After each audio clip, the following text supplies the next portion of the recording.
Welcome to Headstones and Microphones, where we use AI to step into the past through a researched first-person simulation of history's most interesting people. I'm your host, Calvin. While we've added some creative storytelling, our goal is to inspire your own study of these fascinating lives. Now, let's meet our guest. I am beyond thrilled today. Our guest is a man who literally changed the rules of basketball because he was just too dominant.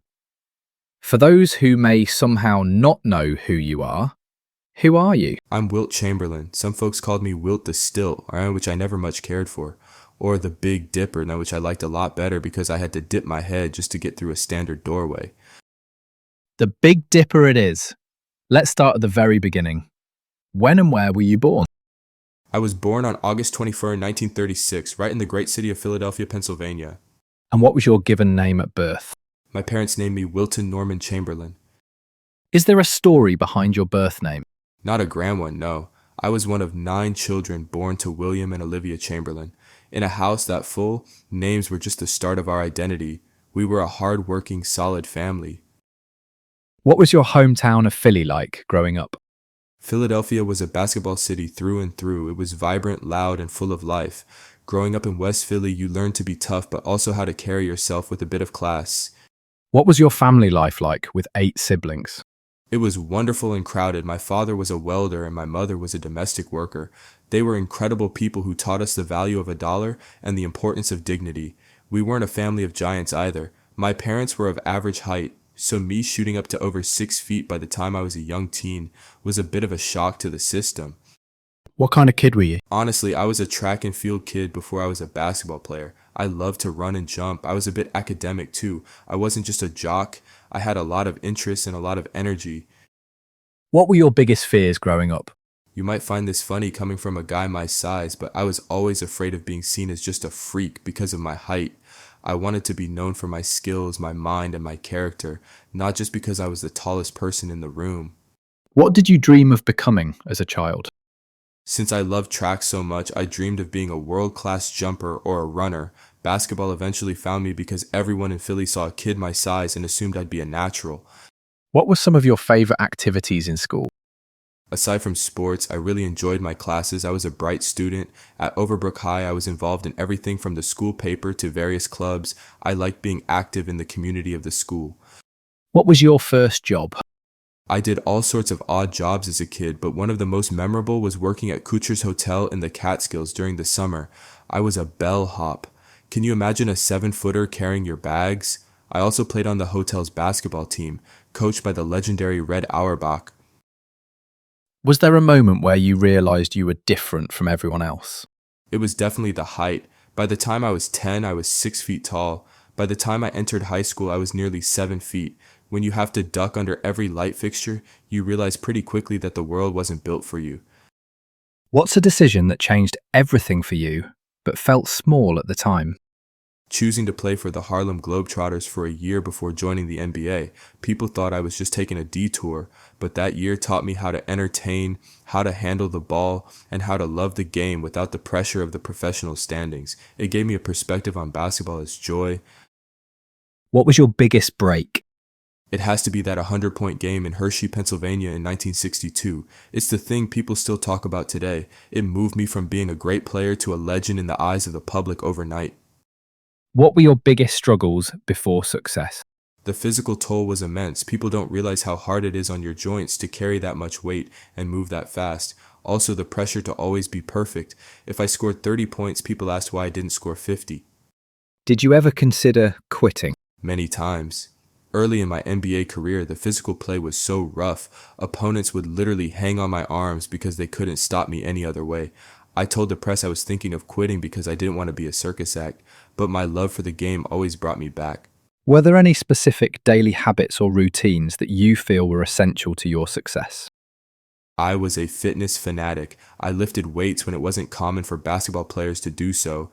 I also believed in versatility. I didn't just practice dunks, I practiced my fadeaway and my free throws, though the free throws were always my Achilles heel. What job would you have had if fame never happened? I think I would have been a businessman or perhaps stayed in the world of track and field as a coach. I had a mind for numbers and a passion for athletics that went beyond the court. What was your life like before fame?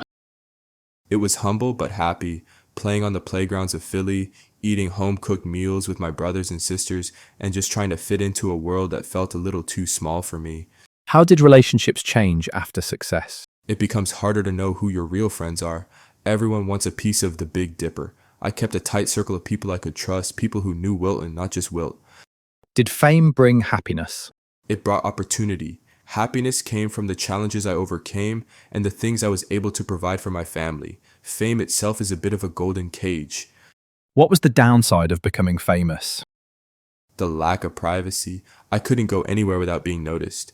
At my size, you can't exactly put on a hat and sunglasses and blend into a crowd. What misconceptions did people have about you? That I was a loser because I didn't win as many championships as Bill Russell. Basketball is a team sport, and I played my heart out. Also, the idea that I was just a physical force. I took great pride in the finesse of my game. What was your darkest moment?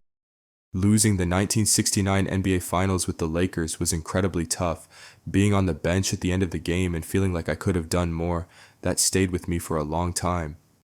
What past regrets did you carry? I wish I had been more vocal about certain things earlier in my life, and of course, I wish I could have sunk a few more of those free throws. Who had the biggest influence on your life? My mother, she was the rock of our family. She taught me that being a man wasn't about how big you were, but about the size of your heart and your integrity. What was life like in your final years? I stayed very active. I played a lot of volleyball. I loved that sport. And I did a lot of traveling. I lived in a beautiful home I built in Bel Air called Ursa Major. I was content. What were you working on in your career before you passed away? I was always looking at new business ventures and stayed involved in the world of sports as an ambassador.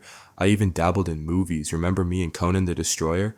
When and where did you pass away? I passed away on October 12, 1999 in my home in Bel Air, California. What happened? My heart simply gave out. I'd been dealing with some heart issues for a few years and eventually the big engine just stopped running. What's a random fact about you most people have never heard? I once co-owned a nightclub in Harlem called Big Wilt Small's Paradise. I loved the nightlife and the music of that era. What was your favorite food? I loved a good steak, but I also had a major sweet tooth. I could put away a lot of 7-Up and ice cream. Did you have any known rivalries? Oh, Bill Russell and I were the ultimate rivals on the court, but off the court we were friends. We used to have Thanksgiving dinner together. People wanted us to hate each other, but we had too much respect for one another for that. What advice would you give people chasing success? Don't let others define your success. People will always have an opinion on what you should be doing.